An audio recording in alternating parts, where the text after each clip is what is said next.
एक बार फिर से आप सभी का स्वागत है। हम अध्ययन कर रहे हैं गलातियों के नाम पौलुस प्रेरित की पत्रिका, और अब समय है कि हम उसके 6ठे अध्याय, जो कि अंतिम अध्याय है, उसके 14वें वचन से आगे का अध्ययन करें। यहां पर पौलुस लिखते हैं, पर ऐसा ना हो कि मैं अन्य किसी बात का घमंड करूं, केवल हमारे प्रभु यीशु मसीह के क्रूस का, जिसके द्वारा संसार मेरी दृष्टि में और मैं संसार की दृष्टि पर क्रूस पर चढ़ाया गया हूं।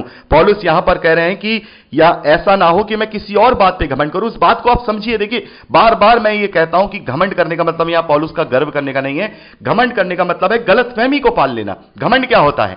घमंड होती है सबसे बड़ी गलतफहमी। तभी तो वो घमंड बनता है कि हमें गलतफहमी कि हम ही सबसे ज्यादा सुंदर हैं, हम ही सबसे ज्यादा बलवान हैं, हम ही सबसे अच्छा गाते हैं। ये गलतफहमी है, क्योंकि हम सबसे अच्छे नहीं हैं। हमारी तरफ बहुत हैं, हमसे भी बहुत ज्यादा अच्छे हैं। तो घमंड का दूसरा जो प्रायोजी शब्द है वो गलतफहमी है। अपने प्रति एक गलतफहमी को पाल लेना ही घमंड होता है। तो पौलुस यहां पर कह रहे हैं, ऐसा ना हो कि मैं किसी बात पर गलतफहमी में फंस जाऊं या आप और मैं किसी गलतफहमी में फंस जाएं। क्योंकि देखिए, अगर व्यवस्था के काम या जो संसारिक अनुष्ठान है, शारीरिक अनुष्ठान है, यदि मसीही विश्वासियों को ये दे दिए जाते कि आपको ऐसे करना है, आपको 2 समय ऐसे आराधना करनी है, आपको ऐसे करना है, आपको उपवास ऐसे रखने हैं, या हमें नियमों में बांध दिया जाता, तो फिर हम केवल इन्हीं बातों पर ही गलतफहमी पाल लेते, घमंड करने लगते कि हम ये सारी चीजें पूरी कर रहे हैं और हम पुण्य के काम कर रहे हैं।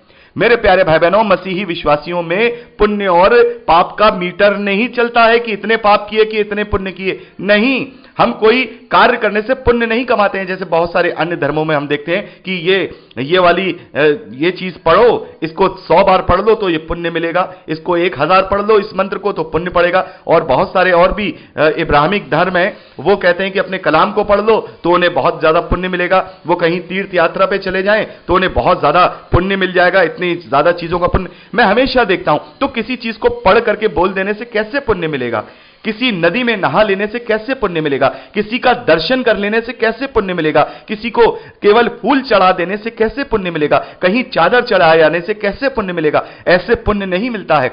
पौलुस कह रहे हैं कि यदि हम भी, मसीह विश्वासी भी, अगर इन चीजों में पड़ जाएंगे तो फिर हम भी गलतफहमी पाल लेंगे। जैसे अलग लोग गलतफहमी पाले हुए हैं कि हम अपने जीवन को तो भी कैसा चलें कि चलो एक काम करते हैं, गंगा नहाए आएंगे, हमारे सारे पाप धुल जाएंगे, हमें पुण्य मिल जाएगा। हम कौओं को खिला देंगे तो हमें पुण्य मिल जाएगा, हम जानवरों को खिला देंगे तो हमें पुण्य मिल जाएगा, हम ऐसा कर देंगे तो हमें पुण्य मिल जाएगा, और अपना जीवन नहीं सुधारेंगे। तो ये गलतफहमी है, ये गलतफहमी है, ये घमंड वाली गलतफहमी है जो उन लोगों को उनके कार्यों के द्वारा हो जाती है कि इतनी बार मंत्र पढ़ लेंगे तो हमें, मंत्र पढ़ने के बाद हम जो है हमारा ये सब मंत्र पढ़ना हमारे पुण्यों में गिना गया, जैसा मैंने आपको पिछले संदेशों में भी समझाया।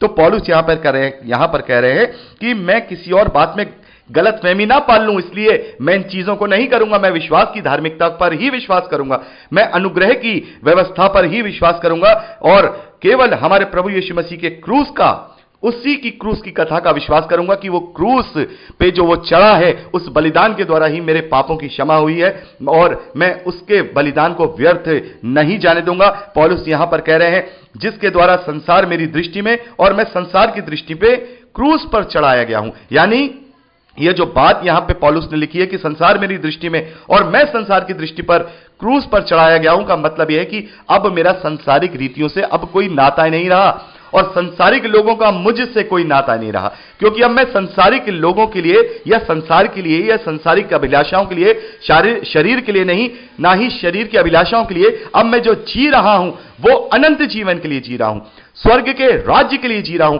तो अब मेरा ऐसे लोगों से कोई भी नाता नहीं रहा, वो मेरे लिए नहीं है, मैं उनके लिए नहीं हूं। जैसे प्रभु यीशु मसीह क्रूस पर चढ़ के हमारे लिए बलिदान हो गए और हमारे पापों की क्षमा उसने अपने लहू को बहा करके किया, वैसे ही मैं भी जब प्रभु का अंगीकार करूंगा, आप भी जब प्रभु का अंगीकार करेंगे, तो पुराने मनुष्य तत्व को, पुरानी अभिलाषाओं को, पुरानी लालसाओं को, सबको उसमें दफन कर देंगे, उसे हम बिल्कुल खत्म कर देंगे, अपने जीवन में से वो सारी चीजें निकाल देंगे, तब हम नई सृष्टि बन जाएंगे। तो यहां पर पौलुस कह रहे हैं कि मैं केवल इस बात पे ही मैं जो है घमंड करूंगा, इस बात पर ही मैं विश्वास करूंगा कि मैं उस अनुग्रह के द्वारा, उस विश्वास की धार्मिकता के द्वारा, विश्वास की व्यवस्था के द्वारा मैं धर्मी ठहरा हूं, और मैं प्रभु यीशु मसीह में होकर परमेश्वर की धार्मिकता बन गया हूं। मैं और आप प्रभु यीशु मसीह पर विश्वास करने के द्वारा परमेश्वर की धार्मिकता बन गए हैं। पौलुस आगे लिखते हैं, क्योंकि ना खतना और ना खतना रहित कुछ है, परंतु नई सृष्टि जितने इस नियम पर चलेंगे उन पर और परमेश्वर के इज़राइल पर शांति और दया होती रहे। यहां पर पौलुस कह रहे हैं कि ना खतना और ना ही खतना रहित कुछ है, यानी कि अगर तुम खतना करा रहे हो तो भी कुछ फायदा या नुकसान नहीं, और अगर करा रहे हो तो भी कोई फायदा या नुकसान नहीं। नहीं कराने पे और कराने पर दोनों में ही कोई फायदा या नुकसान नहीं है, क्योंकि इससे किसी भी रीति से धार्मिकता का कोई भी लाभ नहीं है। हां, शारीरिक लाभ या नुकसान जरूर हो सकते हैं, वो अलग चीज है, लेकिन आत्मिक लाभ या आत्मिक हानि नहीं हो सकती है। और ये जो इस नियम पे चलते हैं, विश्वास के नियम पे चलते हैं, प्रेम पे, नम्रता पर और भलाई के और आनंद के नियम पे चलते हैं, यहां पर पौलुस लिखते हैं और परमेश्वर के इज़राइल पर शांति और दया होती रहे। तो आगे पौलुस लिखते हैं, आगे को कोई मुझे दुख ना दे, क्योंकि मैं यीशु के दागों को अपनी देह में लिए फिरता हूं। हे भाइयों, हमारे प्रभु यीशु मसीह का अनुग्रह और तुम्हारी आत्मा के साथ रहे। हे भाइयों, हमारे प्रभु यीशु मसीह का अनुग्रह तुम्हारी आत्मा के साथ रहे। आमीन। तो यहां पर ये 6 अध्याय की जो लास्ट वचन था, और यहां पर गलातियों की पत्री हमने समाप्त की, और पौलुस ने बड़े ही दुख के साथ ये बात उनको कही है कि मैंने बड़े बड़े अक्षरों में तुमसे लिख दिया है, समझ जाओ और अपने आप को गुलामी के जुए में वापस मत धकेलो। तुम स्थिर किए गए हो, स्वतंत्रता के लिए स्वतंत्र किए गए हो, तो इसमें ही स्थिर बने रहो।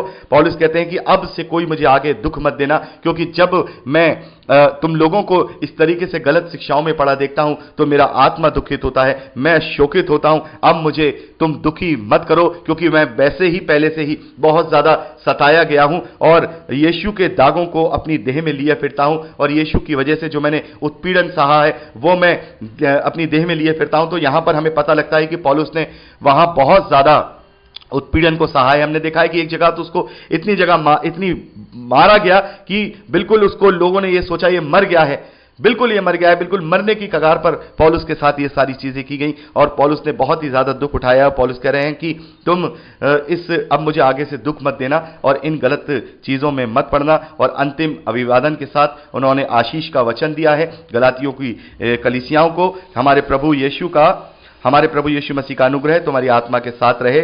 आमीन। तो मेरे प्यारे भाई बहनों, परमेश्वर का बहुत बहुत धन्यवाद है कि आज हमने गलातियों की पत्री का अध्ययन कंप्लीट कर लिया है, और मैं इसका कोई कंक्लूजन नहीं बनाऊंगा, क्योंकि केवल 6 ही जो अध्याय हैं इसमें, और जो मेन यहां पर जो शिक्षा गलातियों की पत्री में मिलती है वो व्यवस्था और विश्वास के विषय में मिलती है, कि अब हम किसी भी संसारिक व्यवस्था या शारीरिक व्यवस्था के अधीन नहीं है, हम विश्वास के अधीन हैं, हम प्रेम के अधीन हैं, और हमारा आत्मा और हमारा शरीर एक दूसरे का विरोधी है, और आत्मा के विरोध में शरीर और शरीर के विरोध में आत्मा लालसा करता है, और जो शरीर के काम हैं वो प्रकट हैं, और जो लोग आत्मा के अधीन होते हैं उनके अंदर आत्मा का फल और उसके चिन्ह यानी प्रेम, आनंद, शांति, धीरज, कृपा, भलाई, विश्वास, नम्रता और संयम फिजिकल रूप से पाए जाते हैं। इस पत्री को लिखने का जो सबसे बड़ा मकसद है वो यही है कि वहां पर जो लोग भड़का रहे हैं, भरमा रहे हैं, संसारिक कार्यों को ज्यादा ऊपर रख रहे हैं,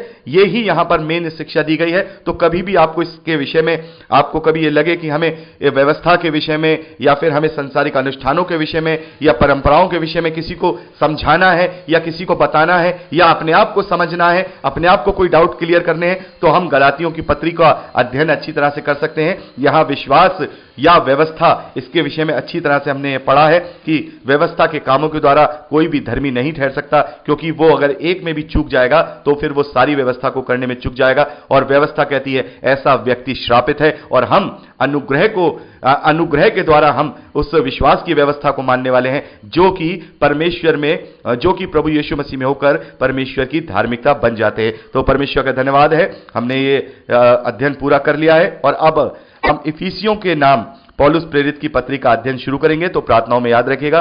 प्रभु आप सबको बहुत आयत की आशीष दे, अपने वचन में बढ़ाए और आत्मिक उन्नति में प्रबल करे, यीशु के सामर्थ्य नाम में आमीन। Praise the Lord. जय मसीह।